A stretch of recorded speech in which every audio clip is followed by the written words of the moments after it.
Doctor बीना चतुर्वेदी की आवाज में उनके लघु कथा संग्रह सोने का पिंजरा से सुनिए कहानी आईना। इस कहानी में परिवार में आई नई बहू ने जब देखा कि बड़े परिवार के अंदर उसकी सासू माँ दिन भर काम करती रहती थीं, जबकि परिवार की अन्य छोटी बड़ी महिलाएं कुछ नहीं करती थीं। नई बहू ने सासू माँ का साथ देकर सबको आईना दिखा दिया था। सुनिए कहानी आईना। शादी के बाद जब नूपुर ससुराल आई तब उसने देखा कि उसकी सासू माँ रश्मि सुबह से लेकर रात तक कामों में लगी रहती थी। उन्हें अपने बारे में सोचने तक की फुर्सत नहीं मिलती थी। स्वयं के बाल संवारने या चोटी करने तक का समय उन्हें नहीं मिलता था। परिवार बड़ा था।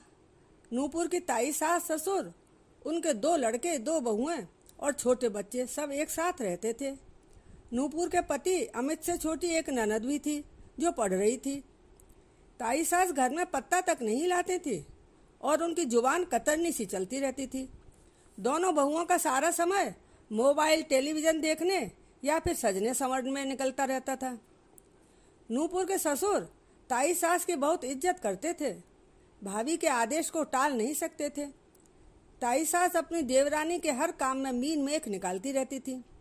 देवर जी भाभी की बातों को मुस्कुरा कर टाल देते थे। वह भाभी को कभी भी पलटकर जवाब नहीं देते थे। इस वजह से रश्मि मन ही मन कुढ़ती रहती थी और चुप रहकर सब सहती रहती थी। नूपुर को यह सब अच्छा नहीं लगता था। नूपुर ने इस संबंध में कई बार अमित से बात की थी, मगर उसने यह कहकर टाल दिया था कि माँ की तो यह सब सहने की आदत हो गई है, धीरे धीरे तुमको भी आदत हो जाएगी। नूपुर इससे संतुष्ट नहीं हुई थी। एक दिन नूपुर ने सासू माँ से कहा कि कल सुबह आप बिस्तर से नहीं उठें, आपको रसोई में जाने की कतई आवश्यकता नहीं है। रश्मि ने ऐसा ही किया था।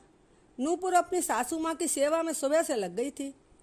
ताई सास और उनकी बहुएं परेशान हो रही थी। प्रतिदिन बिस्तर पर मिलने वाली चाय आज किसी को नसीब नहीं हुई थी। विवश होकर ताई सास ने दोनों बहुओं को दिन भर के काम सौंप दिए थे और कुछ काम स्वयं भी कर रही थी। रश्मि और नूपुर यह सब देखकर मन ही मन खुश हो रही थी। इस प्रकार से परिवार में आई समझदार नई बहू ने परिवार के लोगों को आईना दिखा दिया था।